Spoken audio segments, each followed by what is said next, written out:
Hello guys, हमने एक novel start किया था दी हाउस मेड सीक्रेट जो कि लिखा है फरीदा मैकफाडन ने और आज हम स्टार्ट करने वाले हैं इसका चैप्टर 49।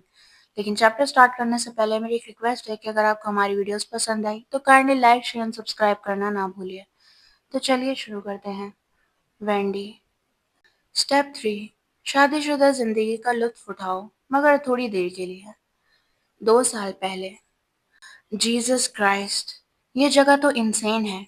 डोगलास इस पेंटहाउस अपार्टमेंट को खरीदने के लिए तैयार नहीं है। उसका कहना है कि हमें जिंदगी भर उस छोटे से 3 बेडरूम वाले अपार्टमेंट में रहना चाहिए।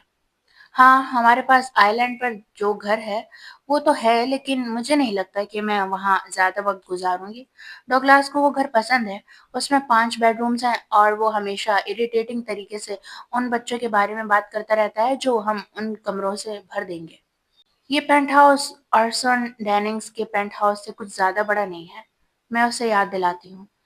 टैमी, जो हमारी रिटेलर है, पुरजोश तरीके से सर हिलाती है। ये सिर्फ एक मिड लेवल पेंटहाउस है। डॉगलास स्काईलाइट्स की तरफ देखता हुआ पल के झपकता है। मुझे समझ नहीं आता कि हमें पेंटहाउस की जरूरत ही क्या है। हमारे पास ऑलरेडी एक पूरा घर है।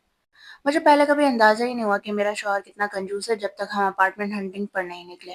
अगर किसी अपार्टमेंट में 4 बेडरूम से ज्यादा हो तो वो उसके लिए बहुत ज्यादा बड़ा होता है और वो बार बार आइलैंड वाले घर का जिक्र करता है जैसे कोई वहां हर वक्त रहने वाला हो। प्लीज। मैं तो ये अपार्टमेंट सिर्फ इसलिए रख रहा था कि अगर मुझे सिटी में मीटिंग्स के लिए रुकना पड़ा तो वो मुझे याद दिलाता है। मगर हम तो वहां रहने नहीं जा रहे। हमारा असल घर तो वो है जहां हम रहने वाले हैं। तो हम सिर्फ एक जगह क्यों रह सकते हैं? क्योंकि हम पागल नहीं हैं।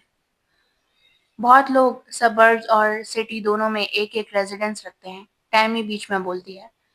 हमारे पास ऑलरेडी सिटी में एक रेजिडेंस है। डॉगलास झुंझला कर कहता है। वो फ्रस्ट्रेटेड हो रहा है। डॉगलास एक सिंगल मॉम के साथ स्टैटेन आइलैंड के एक छोटे से अपार्टमेंट में बड़ा हुआ था। उसने एक खास पब्लिक हाई स्कूल में एडमिशन लिया था जो सिर्फ बहुत नर्डी बच्चों के लिए था और एमआईटी जाने के लिए उसने स्कॉलरशिप्स, वर्क स्टडी और लोन्स का सहारा लिया। वो पैसे रखने का आदमी ही नहीं था। उसे समझ नहीं आता कि पैसे का क्या करे। उसे मुझसे सीखना चाहिए। मेरे डैड ने कभी नई गाड़ी नहीं चलाई, हमेशा पुरानी गाड़ियां ही रखी और मेरे मॉम कूपन्स काट काट कर चीजें खरीदती थी। मेरी बड़ी बहन के लिए जो भी कपड़े खरीदे जाते थे उन्हें तब तक नहीं फेंका जाता था जब तक हम बाकी 3 बहनें वो पहन नहीं लेती। हर एक कपड़ा इतना ज्यादा यूज होता था कि आखिर में सिर्फ धागों से लटक रहा होता था। मुझे ऐसी जिंदगी से नफरत थी। मैं रातों को बेड पर लेटी लेटी ये सोचा करती थी कि अमीर होने का एहसास कैसा होता होगा और अब जब हम अमीर हैं तो क्यों ना हर वो चीज हासिल करें जिसका हमने कभी ख्वाब देखा था। बचपन में हम दोनों गरीब थे, लेकिन अब हमारे पास पैसा है और अब हम इस तरह जिंदगी गुजारेंगे जैसे अमीर लोग गुजारते हैं। डॉगलास, मैं उसके बाजू पर उंगली फेरती हूँ। मुझे पता है ये थोड़ा एक्सट्रेवेगेंट लग रहा है, लेकिन ये मेरा ड्रीम अपार्टमेंट है। मैं तो पहले ही इससे प्यार कर बैठी हूँ।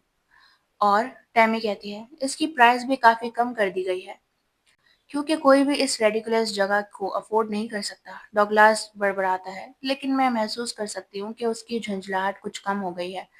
प्लीज हनी। मैं मासूमियत से पलके झपकाती हूँ। जब हम अपने बच्चों को सिटी लेकर आएंगे तो यहाँ रात गुजारना कितना अच्छा होगा।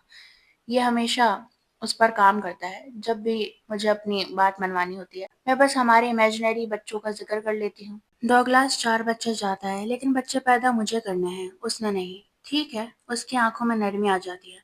चलो ठीक है, शायद ये किसी तरह टैक्स राइट ऑफ बन जाए। बिल्कुल। टैमी, जो क्लियरली ड्रामा कर रही है, खुशी से कह देती है। शुक्रिया जान। मैं अपने शौहर को छूने के लिए झुकती हूँ जब वो मुझे अपनी बाहों में लेता है। मैं महसूस करती हूँ कि उसका जिस्म पहले से ज्यादा मुलायम हो गया है, जो कि उल्टा हो रहा है, जैसे उसे इस तरफ नहीं दूसरी तरफ जाना चाहिए था। यह उन चीजों में से एक है जिन पर उसे और मेहनत करनी होगी। डॉगलास अभी भी एक वर्क इन प्रोग्रेस है।